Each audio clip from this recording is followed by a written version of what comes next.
کیا روزے میں بلڈ ٹیسٹ کروا سکتے ہیں؟ بالکل کروا سکتے ہیں. اس کی وجہ یہ کہ آپ جسم میں تو کوئی چیز پرماننٹلی داخل نہیں کر رہے بلکہ جسم سے نکال رہے ہیں. وہ سرنج کے ذریعے، وہ کوئی کھانے کی چیز نہیں ہوتی، سرنج داخل کر کے اس سے خون نکالا جاتا ہے. لہذا یہ بالکل درست ہے. اور اس کی اصل وہ حدیث ہے بخاری اور مسلم میں کہ نبی علیہ السلام نے احرام کی حالت میں بھی اور روزے کی حالت میں بھی حجامہ کروایا، کپنگ کروائی ہے، اور کپنگ میں خون نکالا جاتا ہے. بخاری اور مسلم میں ایک اور حدیث ہے کہ عبداللہ ابن عمر جو ہیں وہ شروع میں تو کپنگ کروایا کرتے تھے روزے کی حالت میں، لیکن بعد میں پھر وہ رات کے وقت کپنگ کرواتے تھے اور چھوڑ دیا تھا. اور اس کی ریزن پھر بخاری اور مسلم میں ہی انس ابن مالک سے جب پوچھا گیا کہ کیا روزے کی حالت میں حجامہ کروانا گناہ ہے، انہوں نے کہا نہیں، صرف کمزوری کی وجہ سے منع کیا جاتا ہے کہ کوئی شخص اتنا کمزور نہ ہو جائے کہ اسے روزہ کھولنا پڑے، تو اس لیے، ادروائز اگر کوئی روزہ اس کے کھلنے کا مسئلہ نہیں ہے تو وہ کروا سکتا ہے. تو بلڈ ٹیسٹ میں تو اتنا سا خون نکلتا ہے، اس سے تو کوئی کمزوری نہیں ہوتی، لیکن اگر بلڈ ڈونیٹ آپ کریں تو اس میں چانس ہوتے ہیں کہ روزے کی حالت میں اگر آپ نے بلڈ دیا تو انسان بعض اوقات کمزوری کی وجہ سے بے ہوش بھی ہو جاتا ہے. تو وہ اگر مجبوراً کسی کو دینا پڑے تو وہ ایک روزہ یعنی توڑ دے، افطار کر لے اسی وقت اور بعد میں ایک روزے کی قضا دے دے. مسئلہ نمبر 22، کیا روزے کے دوران پیسٹ کیا جا سکتا ہے؟ ٹوتھ پیسٹ وہ بخاری میں موجود ہے، تعلیقاً امام بخاری لے کر آئے. اچھا، امام بخاری نے صحیح بخاری میں 1930 سے لے کر 1938 تک یہ مسلسل 9 احادیث رمضان کے مسائل کے اوپر لی ہیں، اور ان احادیث کے چیپٹرز کی باقاعدہ جو ہیڈنگز ہیں نا، ان میں کافی سارے مسائل ترتیب سے لکھ دی ہیں، لیکن وہ تعلیقاً روایتیں ہیں، ان کی اسناد بیان نہیں ہوئی ہیں. ان کی اسناد جو ہے وہ المصنف ابن ابی شیبہ کے اندر موجود ہے. ان میں سے ایک یہ بھی ہے کہ ایک صحابی کہتے ہیں کہ میں نے نبی علیہ السلام کو روزے کی حالت میں اتنی دفعہ مسواک کرتے ہوئے دیکھا ہے کہ میں اسے شمار بھی نہیں کر سکتا. یعنی روزے کی حالت میں بھی کوئی شخص مسواک کر سکتا ہے، اور ظاہر ہے مسواک کا بھی اپنا ذائقہ ہوتا ہے، یہ نہیں ہے کہ مسواک کا ذائقہ نہیں ہوتا. تو ٹوتھ برش بھی آپ کر سکتے ہیں، اس سے روزہ نہیں ٹوٹے گا. وہ جو ذائقہ منہ میں آئے وہ آپ نے تھوک دینا ہے، وہ حلق سے نیچے نہ لے کے جائیں تو روزہ کوئی نہیں ٹوٹے گا. اور بہتر یہ ہے کہ آپ ختم سحری سے پہلے کر لیں. ٹوتھ برش کسی نے کرنا ہے اس میں تو کوئی حرج نہیں ہے، بعد میں بھی کریں تب بھی روزہ نہیں ٹوٹے گا. مسئلہ نمبر 23، وہ ہے روزے کے دوران ٹیکا یا ڈرپ لگوانا. اب اس میں علماء کی 2 آراء ہیں. ایک طرف وہ علماء ہیں جو یہ کہتے ہیں کہ جی اگر آپ نے ٹیکا گوشت میں لگوایا تو کوئی مسئلہ نہیں ہے، البتہ اگر آپ نے وین کے اندر لگوایا تو ٹوٹ جائے گا، اور ڈرپ تو ظاہر ہے لگتی وین کے اندر ہے. ہمارا اس میں موقف یہ ہے کہ دونوں صورتوں میں آپ کو روزے کی حالت میں یہ کام نہیں کرنا چاہیے، افطار کے بعد کریں، کیونکہ صحیح بخاری میں یہ تعلیقاً ہے جو میں نے بتایا، وہ اکٹھے مسائل امام بخاری نے لکھے ہیں. ان میں عبداللہ ابن عباس کا ایک قول ہے کہ جسم میں کوئی چیز داخل کرنے سے روزہ ٹوٹتا ہے،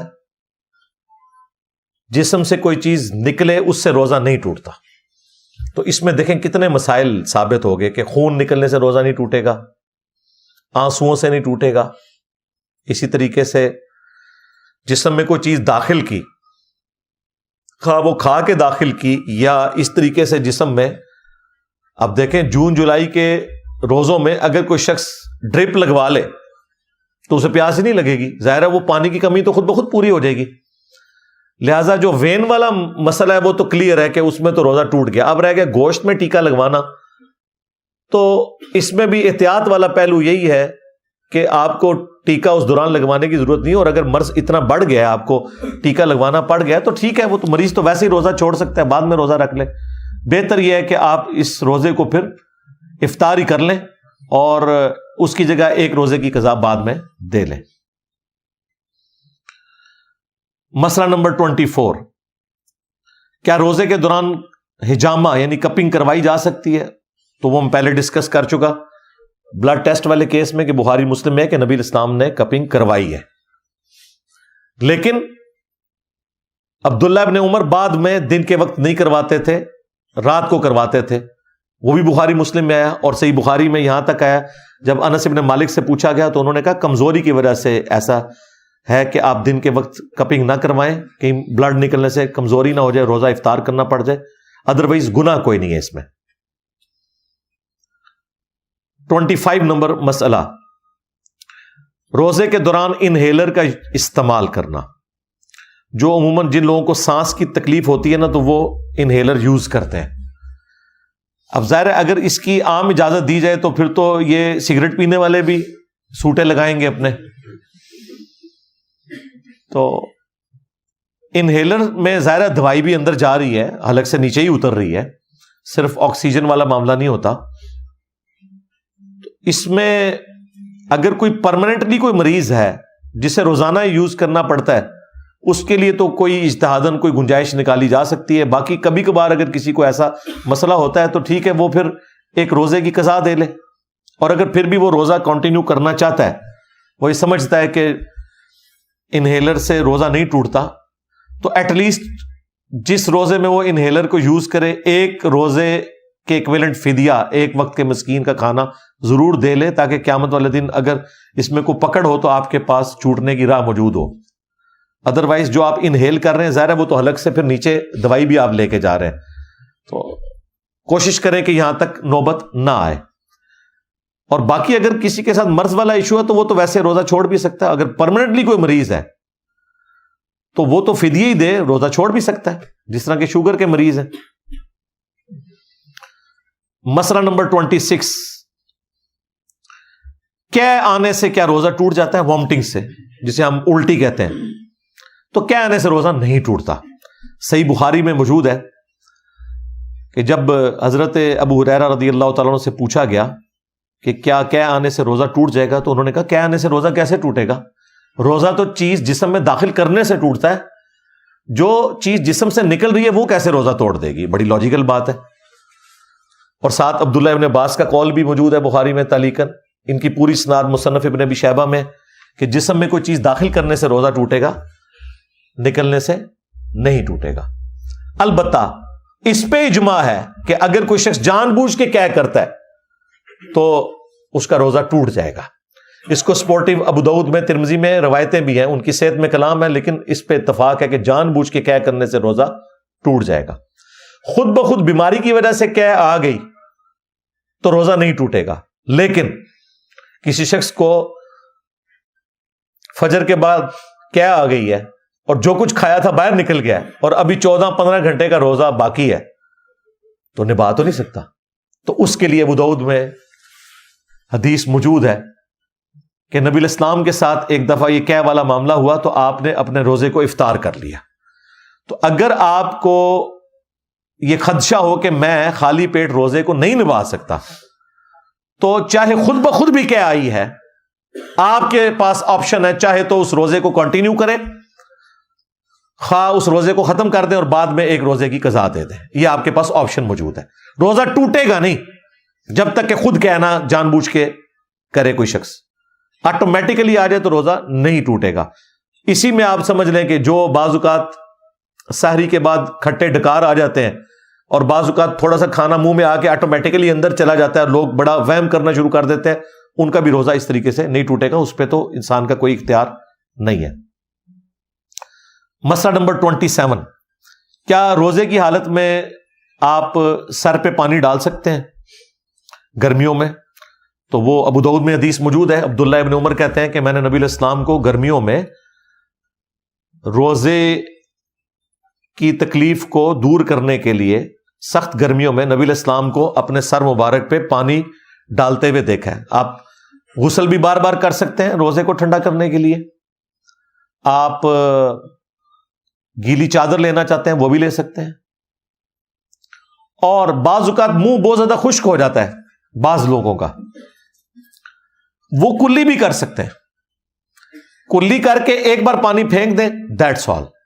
کئی لوگوں کو میں نے دیکھا وضو کے بعد بھی 50 دفعہ تھوکتے رہتے ہیں. یہ غلو ہے دین کے اندر. امام بخاری باقاعدہ صحیح بخاری میں تعلیقاً یہ روایتیں لے کے ہیں جو میں نے بتایا، مصنف ابن ابی شیبہ میں پوری اسناد ہے، اور امام بخاری نے ان کو اسپیشل نقل کیا ہے کہ ایک تابعی کا قول نقل کیا ہے امام بخاری نے کہ کلی کرنے کے بعد جو پانی منہ میں رہ جاتا ہے وہ اگر کوئی شخص نگل لے تو اس سے روزہ نہیں ٹوٹے گا. یہ امام بخاری نے باقاعدہ لکھا ہے. مراد یہ کہ کلی کی اب جو منہ میں ٹھنڈک باقی ہے وہ اگر حلق میں چلی بھی گئی ہے یا اس کی وجہ سے تھوڑا سٹیبل ہو گیا بندہ گرمی میں تو ٹھیک ہے، اس سے کوئی روزہ نہیں ٹوٹے گا. اور یہ بڑی افیکٹو چیز ہے. بعض اوقات جو لوگ ٹوتھ پیسٹ زیادہ یوز کرتے ہیں نا تو ان کو پیاس بہت زیادہ لگتی ہے روزے کی حالت میں، یا آپ سحری کر کے سو گئے اور کوئی آپ نے ایسی چیز کھائی ہوئی تھی اور فجر پڑھ کے آپ سوئے اور 4-5 گھنٹے بعد اٹھے منہ خشک ہوا ہوتا ہے، اب وہ تو روزہ لگنا شروع ہو جائے گا. تو بھائی کوئی مسئلہ نہیں، غسل کریں، کلی کریں. جیسے ہی منہ میں وہ پانی جاتا ہے نا تو منہ کی خشکی ایڈریس ہو جاتی ہے، وہ کلی آپ باہر پھینک دی، دیٹس آل. باقی جو تری اندر رہے گی وہ آپ کو روزے کو ڈسٹرب نہیں کرے گی. میں سمجھتا ہوں چند قیمتی مسائل جو ہیں ان میں سے ایک مسئلہ یہ ہے جو میں نے آپ کو بتایا، یہ عام لوگوں کا کریٹیکل مسئلہ ہے. کیونکہ غسل جنابت تو آپ کر سکتے ہیں نا روزے کی حالت میں. ابو داؤد میں حدیث ہے نا کہ روزہ دار جب غسل کرے تو اسے چاہیے کہ ناک میں زیادہ اوپر پانی نہ چڑھائے. ظاہر ہے کہ وہ پھر اگر حلق کے ذریعے اندر پہنچ گیا تو روزہ ٹوٹ جائے گا. اس لیے نبی علیہ السلام نے روزہ دار کو کہا کہ اس نے ناک میں پانی احتیاط سے چڑھانا ہے. اس سے ایک چیز تو پتا چلی کہ ناک میں وہ پانی ڈال سکتا ہے، یعنی ناک میں جو پانی ڈالا اس کی وجہ سے ناک اندر سے گیلا رہ گیا، وہ روزہ نہیں توڑے گا. دوسرا، اگر یہاں پہ کلی کا کوئی ایشو ہوتا تو نبی علیہ السلام کہہ دیتے کہ روزہ دار کلی بھی نہ کرے، کیونکہ منہ میں کچھ نہ کچھ پانی تو رہ جائے گا. ناک کا آپ نے فرما دیا، اب کلی بھی تو کرنی ہوتی ہے نا سٹارٹ میں، جو سنت طریقہ ہے. اس حدیث میں یہ امپلائیڈ ہے کہ کلی کرنے سے روزہ نہیں ٹوٹتا، اور وضو میں تو آپ کرتے ہی ہیں، وضو کے علاوہ بھی آپ کلی کر سکتے ہیں. اور یہ میں آپ کو بتاؤں، یہ میں اس لیے اس مسئلے کو کریٹیکل سمجھتا ہوں، میرے ساتھ کئی دفعہ ایسے ہو جاتا ہے کہ میرا منہ بہت زیادہ خشک ہو جاتا ہے سحری کرنے کے بعد، اگر یعنی نماز کے بعد سو جاؤں تو وہ تو 10-11 بجے جب بندہ اٹھتا ہے تو لگتا ہے کہ ابھی روزہ توڑنا پڑ جائے گا. اتنی سخت یعنی منہ میں ایسی فیلنگ آتی ہے اور پیاس لگنا شروع ہو جاتی ہے. تو میں فوراً جا کے 2-3 دفعہ کلی کرتا ہوں. ٹھنڈے پانی سے کلی کریں، تھوک پھینک دیں، 5-7 منٹ بعد آپ کو لگے گا آپ کو پیاس ختم ہو چکی ہے. اور یہ شریعت نے آپ کو آسانی دی ہوئی ہے، یہ روزہ توڑنے میں نہیں آتا. یہ کریٹیکل مسئلہ تھا، اس لیے میں نے اس کے اوپر ذرا تفصیلی گفتگو کی ہے.